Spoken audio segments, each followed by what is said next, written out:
안녕하십니까, 램필입니다. 4월 21일 두산 에너빌리티 보도록 하겠습니다. 증시 먼저 보겠습니다. 코스피 2488포인트 0.2% 상승하면서 마무리되었고요. 코스닥은 0.32% 하락해서 715포인트 마무리되었습니다. 외국인 투자자는 오늘도 매도를 했습니다. 코스피 2800억 정도를 매도를 했고요. 기관 투자자가 230억을 매수하면서 외국인 투자자는 계속 이탈하고 있고 기관 투자자 매수로 조금 받쳐주었습니다. 코스닥은 외국인 투자자 1100억 매도했고요. 기관 투자자 630억 매도하면서 양매도 진행이 되었습니다. 자, 상승세를 조금 멈추고 코스피는 보합 수준으로 진행이 되었고요.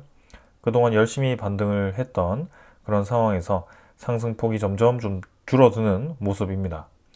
21선 근처까지는 반등을 했는데 그 이상의 큰 반등이 지금은 나와주지는 않고 있습니다. 지수 전체가 이제 트럼프에 대한 관세 전쟁으로 인해서 크게 하락한 뒤에 반등을 좀 했는데 여전히 절반 정도 수준의 반등 폭을 유지를 하고 있다. 그래서 여기서 추가적인 상승이 나오기 위해서는 아직까지는 그런 불확실성이 해결되어야 되는데 그런 상황은 나오지는 않고 있습니다. 그래서 제가 긴 글을 남겼듯이 여전히 지금은 관세에 대한 우려를 해야 됩니다. 여전히 관세가 철회된 게 아니라 유예가 되었기 때문에 시간이 지나면 지날수록 또 한 번의 관세에 대한 압박이 다가올 수 있다라는 뜻입니다. 벌써 이제 관세를 부과하고 유예를 한 지 10일 이상으로 지났습니다. 그래서 다음 주가 아니지 이번 주죠. 네, 우리나라도 관세 협상에 들어가게 되는데요. 분명 일본의 선례를 보면 지금 일본도 미국에 굉장히 저자세로 들어가서 빠르게 합의를 하려고 했습니다. 근데 쉽게 지금 합의를 할 만한 그런 조건이 아니기 때문에 너무 일본에 불리한 입장이기 때문에 그거를 쉽게 합의하기는 어려울 것 같다라는 의견이었거든요. 우리나라도 이제 들어갔을 때 막상 협상에 들어갔을 때 굉장히 이제 트럼프의 스타일대로 한다면 처음에는 강하게 얘기할 가능성이 큽니다. 그럼 우리나라도 쉽게 협상에 들어가지 못하고 시간을 끌게 될 텐데 결국엔 트럼프는 또 이제 90일 유예를 두었기 때문에 그 다가오는 90일의 유예 기간이 끝나간다라고 뒤에 압박을 해 나갈 가능성이 있습니다. 자, 그래서 계속해서 지금 이제 불확실성이 이어질 수 있다라고 본다면 증시에 대한 상승세가 확실히 좀 나오기가 어렵다. 이렇게 저는 판단이 됩니다. 자, 트럼프에 대한 행동에 따라서 증시에 대한 분위기가 결정이 될 텐데 여전히 불안정하다. 그래서일까요? 외국인 투자자는 계속 빠져나가고 있습니다. 2,800억 빠져나갔고 전날도 빠져나갔고 지금 뭐 거의 11일부터 해서 쭉 빠져나가고 있습니다. 어떻게 보면 이제 4월 10일을 제외하고 지금 연속적으로 빠져나간 지 꽤 되었습니다. 3월 28일부터 하루 빼고 계속 매도를 이어가고 있습니다. 거의 한 달 내내 지금 매도를 하고 있는 상황이고요. 이러한 상황이 결코 좋아 보이지 않습니다. 기관 투자자도 매수세를 좀 줄여가고 있고요. 연기금 투자자의 투자, 매수세를 제외하고는 사실 그렇다 할 매수세가 별로 없습니다. 그래서 연기금 투자자가 지금 외국인 투자자에 대한 매도 물량을 다 받아주고 있는 그런 상황인데요. 분명히 지금 목표치에 빠르게 도달하고 있기 때문에 연기금 투자자도 향후 추가적인 매수에 있어서 공격적으로 하기가 어렵지 않겠나라는 그런 생각이 듭니다. 자, 그래서 이제 지금까지는 받쳐줄 수 있는 수급이 있었는데 다음 달도 그렇고 계속 이제 외국인 투자자가 빠져나가기 시작한다면 우리나라 증시도 부담스러울 수밖에 없고 한번 이제 크게 또 이제 불확실성이 터지기 시작하면 빠질 수 있다. 이렇게 생각이 됩니다. 그래서 실제로 지금 제가 120일 동안에 코스피의 누적 수급 동향을 보았을 때 벌써 지금 26조가 매도가 쏟아져 나왔습니다. 엄청난 거거든요, 이거. 그래서 12월 초반에 거는 초반 거도 지금 이제 들어갔는데 계속 이렇게 빠져나가고 있습니다. 기관 투자자가 보라색인데요. 12조 가까이를 매수를 했습니다. 이 중에 상당 부분이 연기금 투자자입니다. 그 외에 개인 투자자들도 4조 정도 받아주었고요. 그래서 계속해서 외국인 투자자에 대한 이탈이 가속화되고 있다. 그래서 우리나라의 그런 불확실성이 해소된다. 그런 분위기에서 또 이렇게 외국인 투자자가 매도를 더 이제 과속화하면서 진행이 되어 가고 있습니다. 이 말인즉슨 계속해서 장기적으로 코스피에 대한 하락을 보고 있을 수도 있다. 외국인 투자자가 그렇게 좀 생각이 됩니다. 하필 우리나라의 환율을 보시면 1420원, 지금 0.2%가 떨어졌는데요. 사실상 1488원에서 1420원까지 단기간에 아주 크게 환율이 떨어졌습니다. 그렇게 이렇게 쭉 환율이 떨어졌음에도 불구하고 보통은 이런 상황이라면 외국인 투자자는 우리나라 증시를 매수를 해야 정상인데요. 이렇게 매도를 계속 이어간다는 것은 결국에는 장기적인 환율에 대한 하락에는 아마 회의적일 거라고 보고 있는 거고, 장기적으로는 환율이 내려가는 게 아니라 올라갈 수 있다라고 보겠죠. 그렇기 때문에 코스피에서 이탈을 하고 있습니다. 그리고 단기적으로 봤을 때는 환율이 잠깐 떨어졌기 때문에 지금이라도 우리가 물려있는 이 주식을 환율이 좀 떨어졌을 때, 그러니까 원화가 상대적으로 강세를 보일 때 빨리 빠져나가자라는 생각이 아닐까라는 생각이고요. 그래서 지금은 외국인 투자자가 우리나라를 계속 지금 빠져나가고 있는 것이 저는 우려스럽습니다. 그래서 증시는 반등을 했지만 이 증시가 반등하는 구간 동안 외국인 투자자는 지금 수조 원을 빠져나갔습니다. 이거는 정상적인 흐름이 아닙니다. 반등에 대한 좋은 시그널이 아닙니다. 결국에는 기술적인 반등이 나왔을 뿐이고, 정말 수급적으로는 연기금 투자자를 제외하고는 우리나라 지수를 방어해주는 수급 말고는 사실상 다 나가고 있다라고 보셔도 될 것 같습니다. 코스닥도 별로 좋은 상황은 아니고요. 절반 정도 회복했지만 계속해서 이 전체적인 시장 분위기가 좋지 않기 때문에 기술주 종목에 특히 2차전지 종목들이 많이 포함이 되어 있는데 그 2차전지가 지금 살아날 기미가 보이지 않습니다. 그래서 외국인 투자자도 빠져나가고 있고 기관 투자자도 빠져나가고 있습니다. 그러니까 수급적으로는 당연히 좋지 않고 전체적인 시장도 지금 좋지 않다. 자, 해외 증시는 다우 나스닥은 휴장이었죠. 그래서 오늘 이제 열리게 되고요. 니케이는 월요일부터 하락을 했습니다. 1.3%. 코스피보다 상대적으로 좀 니케이의 반등이 좀 약하다라고 볼 수가 있고, 첫 번째 하락 이후 두 번째 하락이 나왔고, 거기에 지금 절반 채 지금 회복을 하지 못했습니다. 그래서 21선을 채 넘지 못하고 또 한 번 저항을 맞기 시작했고요. 니케이 지수가 또 어디까지 조정을 받는지 상당히 눈여겨서 봐야 하는 상황입니다. 그래서 지금 아직은 하락에 대한 진행이 되고 있다, 하락장이다 라고 볼 수밖에 없고, 며칠 반등했다라고 해서 시장에 대한 분위기가 완전히 반전이 될 수 없습니다. 여전히 불확실성은 많고요. 불확실성에 대해서 시장이 어떻게 흘러갈지는 아무도 알 수가 없는 그런 상황입니다. 자, 그래서 그런 부분을 계속 체크를 하면서 여러분들께 이 상황을 좀 정리 드리는 것이 저의 역할이라고 생각을 합니다. 자, 그리고 지수 선물을 보겠습니다. 지금 지수 선물 또 하락을 하고 있죠. 미국 증시. 휴장 이후에 열린 첫 증시에서는 빠지고 있습니다. 1.7% 가까이 지금 US테크 100 정도가 빠지고 있고요. 전반적으로 1% 이상씩 조정을 받고 있습니다. 유럽 증시는 지금 4월 18일, 19일 오늘 휴장인 것 같고요. 오늘은 열리지 않았습니다. 그래서 지금은 진행 중인 증시들은 전부 다 좀 조정을 받고 있다. 그리고 계속 제가 주목하고 있는 지수가 있습니다. 금값입니다. 3,400달러를 돌파를 했습니다. 한 달치로 보았을 때 사상 최고치를 돌파한 지 얼마 되지 않아서 매일매일 그 사상 최고치를 갱신을 하고 있습니다. 이건 정상적인 시장의 흐름이 절대 아닙니다. 트럼프에 대한 관세가 유예되었음에도 불구하고 오히려 금값이 급등을 하고 있는 이 상황은 절대 시장이 반등으로 갈 수 있는 방향이 아니라고 저는 생각이 듭니다. 그렇기 때문에 최근의 반등에 대해서 계속 제가 회의적인 말씀을 드리는 거고, 1년치로 보았을 때는 거의 금값이 매일매일 올라갔다고 볼 수 있을 만큼 상당히 금에 대한 수요가 높아지고 있습니다. 5년치로 보더라도 2020년부터 2022년까지는 금값이 거의 뭐 보합이었지만 그 지난 3년간은 상당히 크게 올랐고요.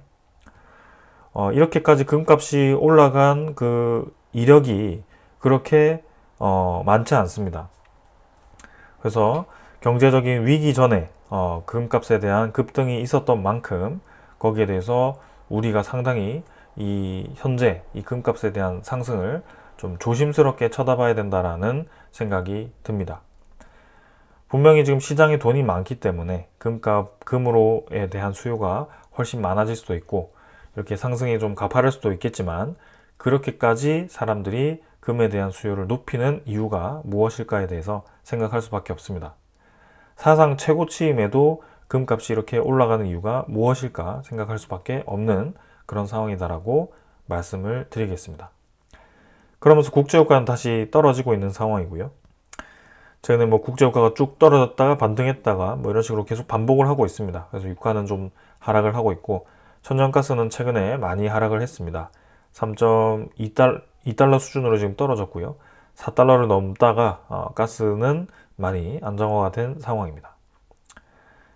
외화는 뭐 우리나라 외화는 잘 떨어졌지만 지금 중요한 것은 달러 지수가 너무나도 가파르게 떨어지고 있다는 것입니다. 지금 1년치로 보았을 때 전 저점을 깨고 내려갔고요. 5년치로 보더라도 그동안에 달러 지수가 저점 라인을 형성했었는데 그 저점 라인을 받쳐주던 그 라인을 지금 깨고 내려갔습니다. 그만큼 지금 달러에 대한 인기가 뚝 떨어졌다라고 볼 수밖에 없고 그게 달러에 대한 지수 고점 부근에서 단번에 이렇게 떨어졌다는 것이 상당히 우려스러운 상황입니다. 그럼 달러 지수가 지금 10% 이상 시장에서 떨어졌는데요. 우리나라 원화는 그래프가 그렇지 않습니다. 그 조점이 오히려 점점 높아지는 그런 상황이었고 달러 지수는 이렇게 쭉쭉 떨어졌었죠. 근데 지금은 그 이하로 떨어져 있는 상황인데 우리나라 원 달러는 그 이하로 떨어지지도 않고 심지어 전 저점도 지금은 닿이지도 못했습니다. 고점 대비 얼마 떨어지지도 않았습니다. 1480원에서 1420원. 우리 느낌상으로는 좀 많이 떨어진 것 같겠지만 그 달러 지수에 대한 하락세를 본다면 결코 그렇게 생각할 수가 없습니다. 그래서 지금 우리나라는 우리나라대로 고환율에 대한 압박을 받고 있는 거고요. 달러 지수가 떨어지는 것은 또 그만큼 달러 대신에 다른 대체재에 대한 수요가 높아질 수 있다는 것이고 그게 금 중에 하나인 거고 금이 그 중에 하나인 거고 그리고 우리가 주목해야 되는 거 엔캐리에 대한 트레이드 청산에 대해서 우리가 주목을 해야 됩니다. 자, 그래서 달러 엔에 대한 환율을 보시면 지금 5년 내에 또 저점을 깨러 가고 있습니다. 엔화가 그만큼 강세라는 뜻이죠. 1년치 중에 이미 전 저점을 깨고 떨어지고 있습니다. 상당히 압박입니다, 이거. 지금 일본이 금리 한번 올리고 이때 환율이 쭉 떨어지면서 엔캐리 트레이드 청산에 대한 우려로 니케이가 급락을 했고 미국 증시 포함 우리나라 증시도 같이 하락을 하는 모습을 보았습니다. 근데 그 지점까지 지금 또 이 엔화가 강세를 보이고 있고요. 엔화에 대한 강세가 강해질수록 일본의 엔캐리 트레이드 청산의 가속화가 일어날 겁니다. 최근에 일본의 니케이가 다시 떨어지기 시작하고 미국의 지수가 또 떨어지기 시작한다면 그러한 현상이 맞물리는 상황일 수 있습니다. 그래서 엔화에 대한 가치가 높아질수록 시장에는 지금 부담스러울 수밖에 없다. 이러한 상황이 왜 나타나는지는 계속 말씀드렸습니다. 결론적으로는 아주 오랫동안 일본의 마이너스 금리가 시장에 많은 돈을 풀게 했고 그 돈이 일본이 아닌 다른 타국으로 진입이 되었고 특히 미국이 계속 고금리를 이어가면서 수익률이 높게 시장도 계속 올라가고 부동산도 올라가고 미국 경제 성장률 계속 좋았죠. 그럼 계속 거기에 투자를 할 수밖에 없었을 겁니다. 근데 이제 와 보니 달러 지수도 떨어지고 엔화가 상대적으로 강세를 보이고 미국에 대한 경기가 성장률이 꺾이기 시작한다면 미국에 투자되어 있던 돈들을 당연히 제가 일본의 투자자라도 회수를 할 수밖에 없을 거라고 생각이 됩니다. 그게 가속화가 되면 이제는 시장에 대한 불황, 트리거가 될 수도 있다. 이러한 상황을 우리가 주시를 해야 된다. 이렇게 생각을 합니다. 자, 그리고 그러한 상황이 되다 보니 미국 10년물 국채에 대한 매도가 계속 가속화가 되고 있습니다. 특이한 점은 달러 지수가 떨어지면서 보통은 이제 채권이 안전자산으로 인식이 되면서 시장에 대한 불확실성이 나타날 때 채권이 올라가는 경향이 있는데요. 지금은 주식도 떨어지고 달러도 떨어지고 채권도 떨어지고 있습니다. 그야말로 미국에 대한 신뢰도가 바닥을 치고 있다고 봐도 될 것 같습니다. 그래서 지금 미국의 10년물 채권 금리가 4.38%까지 4.39% 거의 4.4%까지 또 올라왔습니다. 계속 강조드리지만 미국의 많은 부채가 이제 돌아오게 됩니다. 그게 5월 말에서 7월 말까지. 근데 그때 트럼프의 의도대로 미국의 국채 금리가 떨어지지 않는다고 한다면 결국에는 미국은 다시 한번 디폴트에 대한 우려감이 커질 수밖에 없고, 그러면서 이 차환을 할 수 있는 여력이 없어지면서 계속 채권을 찍어낼 수밖에 없을 겁니다. 그게 국채 금리에 대한 상승을 유발할 거고 결국에는 다시 한번 인플레이션을 유발할 수밖에 없다라고 생각이 됩니다. 자, 지금 전혀 시장이 좋은 게 하나도 저는 보이지 않습니다. 그래서 지금 우리가 사려야 한다, 정말. 네, 그렇게 좀 말씀을 드리고 싶습니다. 자, 그러면 경제적인 지표만 봤을 때는 정말 좋지 않은데 이게 정말 해결될 기미가 없나요? 이렇게 생각이 들 텐데요. 한번 그 이슈들을 하나씩 또 살펴보도록 하겠습니다. 자, 이번엔 파월 해임 걱정, 아시아 주식, 미 선물 주가 하락 이렇게 되어 있습니다. 지금 전체적으로 파월 의장에 대한 해임 가능성에 대해서 백악관이 검토를 하고 있고 실제로 검토 중이다라고 발표를 했습니다.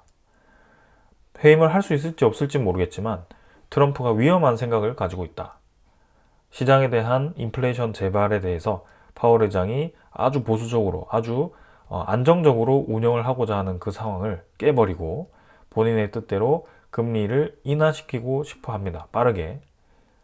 그랬을 때 돌아오는 인플레이션에 대한 우려감이 분명히 지금 반영이 되고 있습니다. 뭐가 되었던 간에 파월이 해임되든 해임되지 않던 간에 지금 트럼프는 아주 곤란한 상황이 생긴 거고요. 여기에 대해서 시장은 미국에 대한 시장을 신뢰하지 않게 되고 있습니다. 그리고 트럼프는 우크라이나 전쟁을 끝내기 위해서 지금 계속 급하게 행동을 하고 있습니다. 본인은 대통령이 되기 전에 러시아 우크라이나 전쟁을 하루 만에 끝낼 수 있다라고 얘기를 했는데요. 실제로 지금 대통령이 된 지 꽤 되었습니다. 그럼에도 러시아 우크라이나 전쟁이 끝나지 않고 있습니다. 그래서 지금 이제 으름장을 놓으니까 푸틴이 급하게 30시간 동안 휴전을 하자라고 했지만 30시간은 사실 큰 의미가 없고요. 그리고 그 휴전 동안에도 서로 포격을 주고받으면서 사실상 휴전이 아니다라고 인정을 했습니다. 그러면 이제 트럼프는 계속 급해질 수밖에 없고 압박을 하겠죠. 근데 오히려 우크라이나에게 압박을 넣으면서 크림반도와 나토 가입을 포기하라라고 얘기를 하고 있습니다.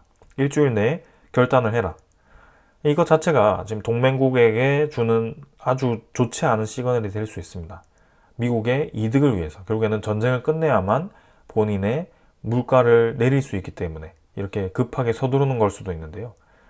서로 이제 협상을 비등비등하게 혹은 최근에 이제 동맹국 편에 있었던 우크라이나에 힘을 주는 게 아니라 그냥 강한 자에게 더 기회를 주고 약한 자는 그냥 양보를 해라, 이렇게 얘기를 하는 겁니다.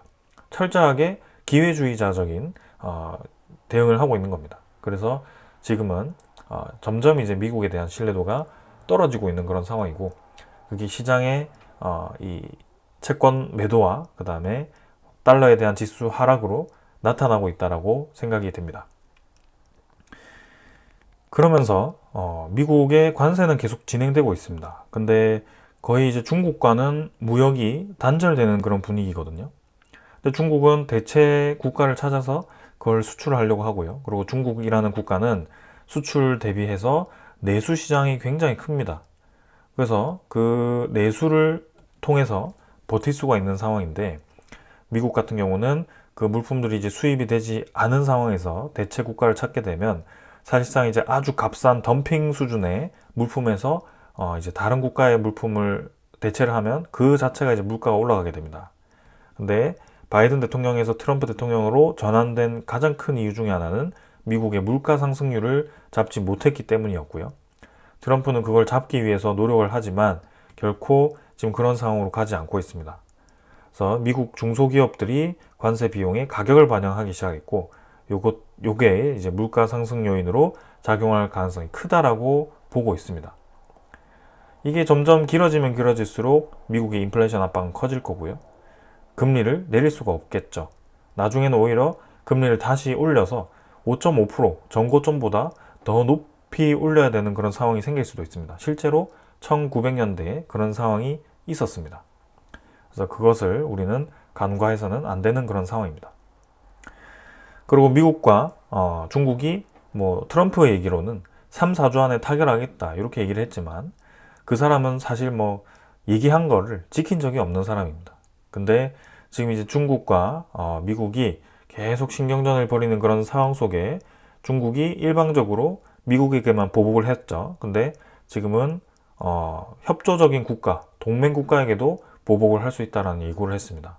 그래서 중국의 불이익을 지금 이제 미국과 협상에서 진행을 하게 되면 여기에 대해서 중국이 보복을 하겠다라고 얘기를 합니다.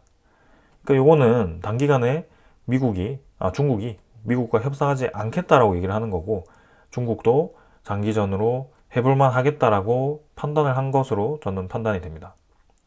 그러면 우리의 기대만큼 트럼프의 관세가 지금 이제 협상용으로 써서 드라마틱하게 미국에 일방적으로 이득되게 빠르게 상황이 정리될 것 같지는 않습니다.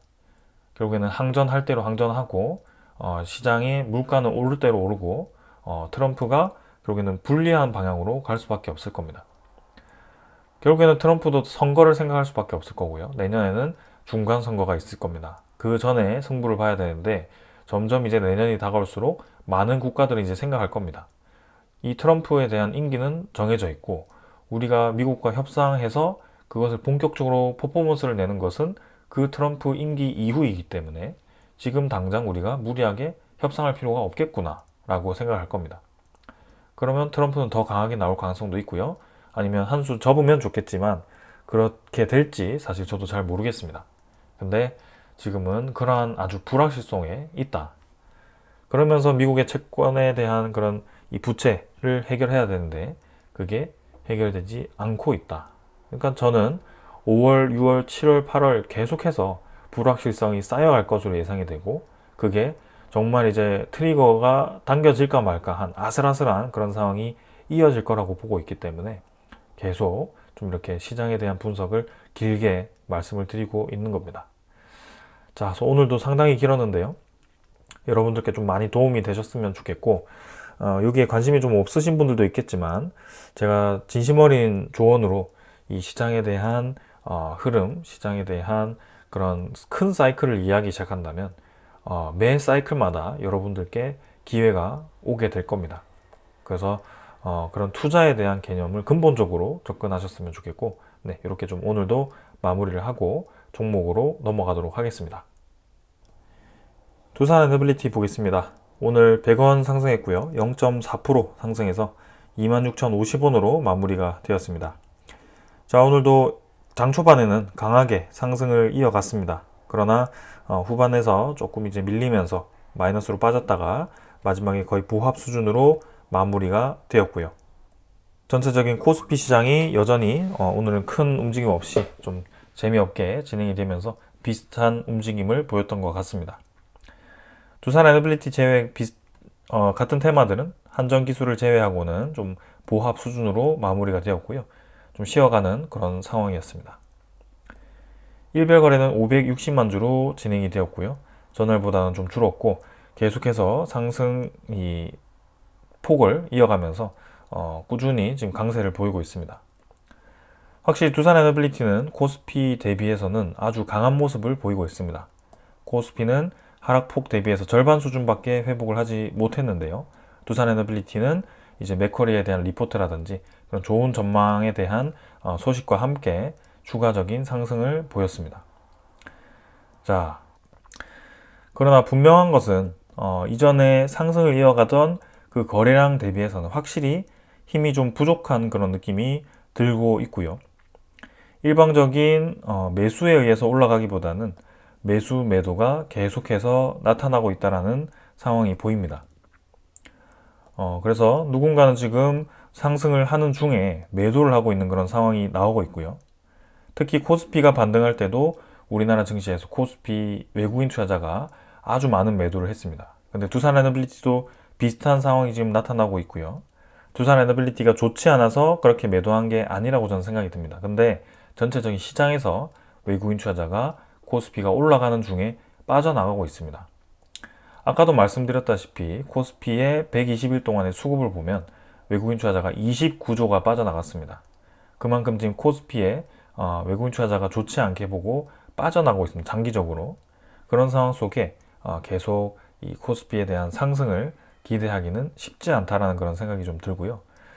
주말에도 긴 글을 남겼듯이 아주 긴 그런 불확실 속에 우리가 들어가 있습니다. 그래서 저는 최대한 조심스럽게 이 시장을 접근해야 된다라는 말씀을 드리는 거고, 지금은 가진 자의 영역으로서 이제 반등할 때 익절을 좀 하고 비중을 좀 줄이면서 현금 확보를 해서 다음에 기회가 온다면 추가 매수를 하거나 혹은 또 이제 다른 종목에도 투자를 할 수 있는 그런 기회가 생기는 것이기 때문에 굳이 우리가 지금 무리하게 이렇게 계속 올라갈 때까지 투자를 공격적으로 이어갈 필요는 없다.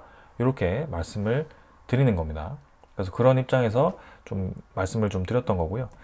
일단은 지금 이 고점 부분에서 나타나는 음봉이 내일엔 어떤 영향을 줄지 모르겠습니다. 증시가 떨어지면 떨어질 거고 증시가 반등을 한다면 올라갈 겁니다.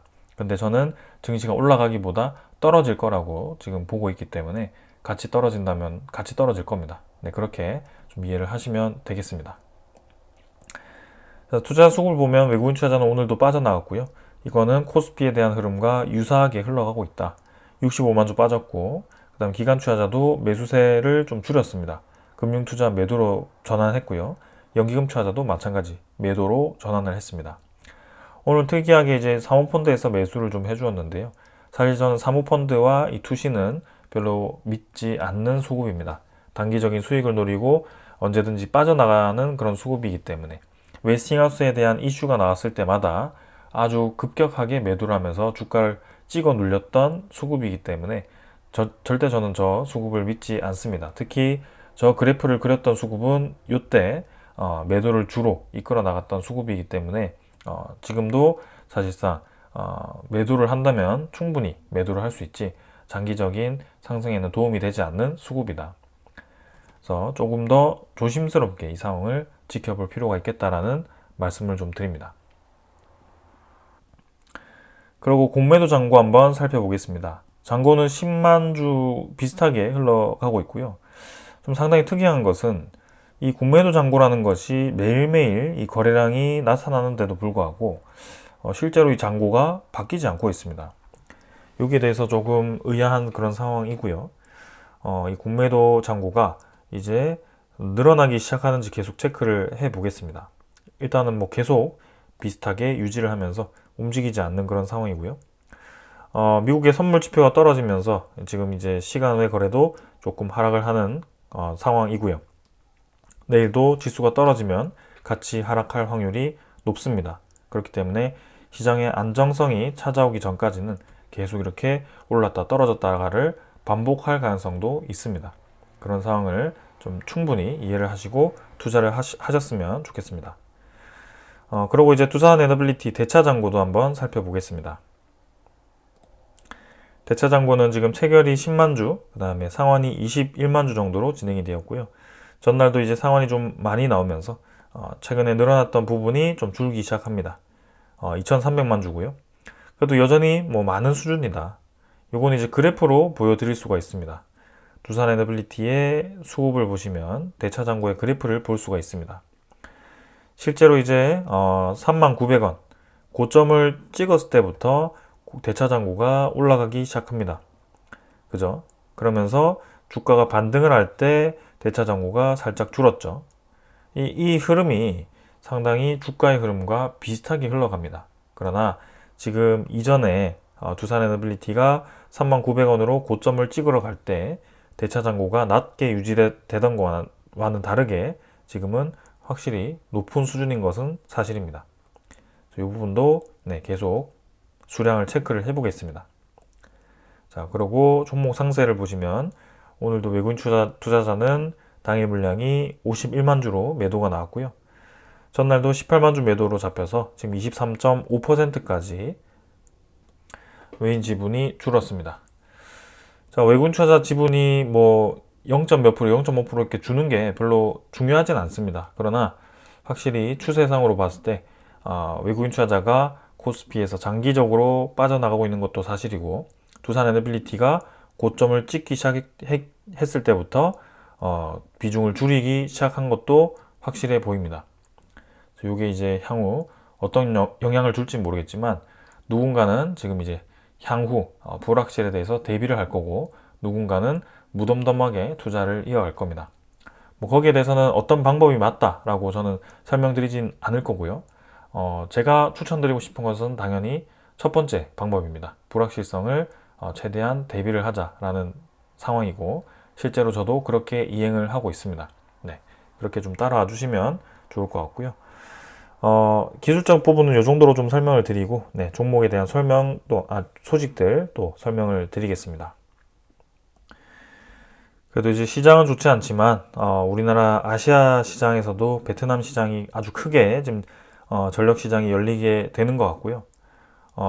원자력이 또 포함이 되면서 이제 베트남의 대형 원전이라든지 SMR에 대해서 우리나라가 또 기대감을 갖게 되었습니다.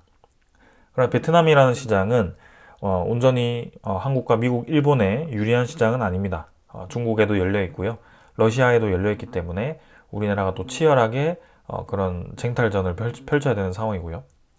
두산 비나가 있기 때문에 아무래도 좀 두산 에너빌리티 입장에서는 전력 시장에 들어가는 것이 유리할 거라고 판단이 됩니다. 그래서 그런 부분에선 좋은 점이고요. 대형 원전에도 이제 우리나라가 그래도 프로젝트 하나는 맡아서 좀 했으면 좋겠고, 그런 가능성도 충분히 있다라고 봅니다. 그러나 이제 우리가 확실하게 우선 협상자 선정이 되어서 투자를 받았다, 이렇게까지 이제 결론이 나기까지는 이 베트남 원전 시장도 그래도 내년은 돼야 되지 않겠나라는 생각이고요. 상당히 좀 시간이 필요하기 때문에 올해는 그 영향을 받기는 쉽지는 않아 보입니다.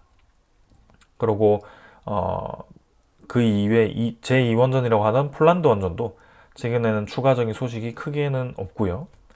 우리가 기대하는 게 이제 체코 원전이죠. 다들 이제 체코 원전에 상당히 구독자분들이 많은 기대를 하고 계십니다.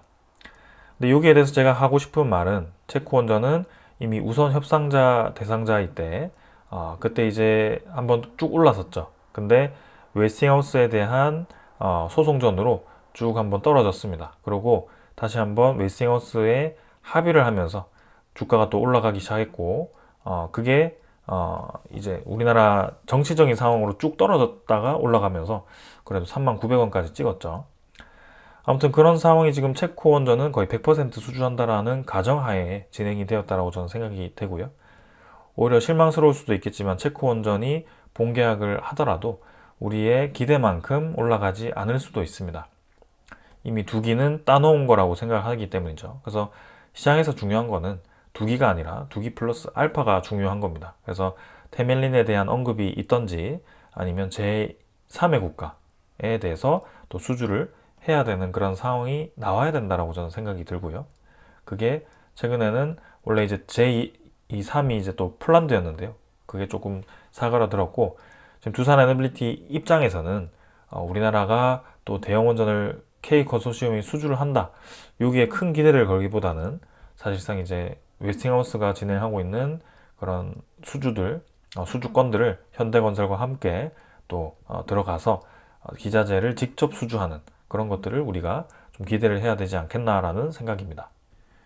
또 그런 와중에 한전기술과 포함해서 우리나라 원자력 관련해서 기업들에게 또 리포트들이 나왔고요.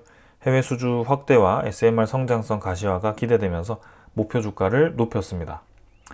주요 해외 원전으로는 지금 사우디아라비아에 대한 그런 원전이고요. 미국과 사우디아라비아가 지금 타결을 하려고 하죠, 협력. 그래서 이 부분에 대해서 아주 오래전부터 이 사우디 원전은 언급이 되었는데요. 이번에는 좀 타결이 된다면 이제 우리나라로 이 원전 수주가 올 텐데, 과연 이 타결이 될지 안 될지를 좀 우리가 봐야 되는 상황입니다. 사실 지금 트럼프에 대한 행동을 좀 보았을 때는 타 국가와 좀 이 긴밀한 협력을 해서 좋은 관계를 형성하기가 지금 쉽지는 않은 상황이기 때문에 트럼프 정부에서의 우리나라의 그런 이득을 기대하기에는 조금 최근에는 좀 회의적이지 않겠나라는 생각입니다.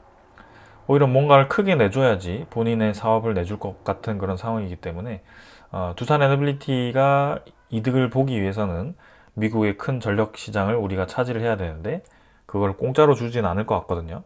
그래서 그게 협상이 어떻게 되는지에 따라서 또 두산 에너빌리티 주가가 많이 좌우가 될 것 같은데 일단은 그런 상황 속에 트럼프의 그런 도발로 인해서 세계 증시가 한번 출렁이진 않을까라는 그런 또 우려감도 있습니다. 네, 그런 부분들을 계속 체크하면서 이번 주도 한번 진행을 해 볼 거고요. 오늘은 뭐 여기까지 하고 마무리를 하겠습니다. 지금 가장 큰 핵심은 종목에 대한 분석보다도 앞에 열심히 설명드리는 시장에 대한 트렌드라기보다 네, 불확실성을 보는 게 중요하다고 말씀을 드리고요. 혹여라도 두산 에너빌리티만 딱 보시는 분들에게는 그걸 보지 않더라도 시장에 대한 분석 그거를 좀 봐주시면 좋겠다는 생각을 합니다. 오늘 여기까지 하겠습니다. 감사합니다.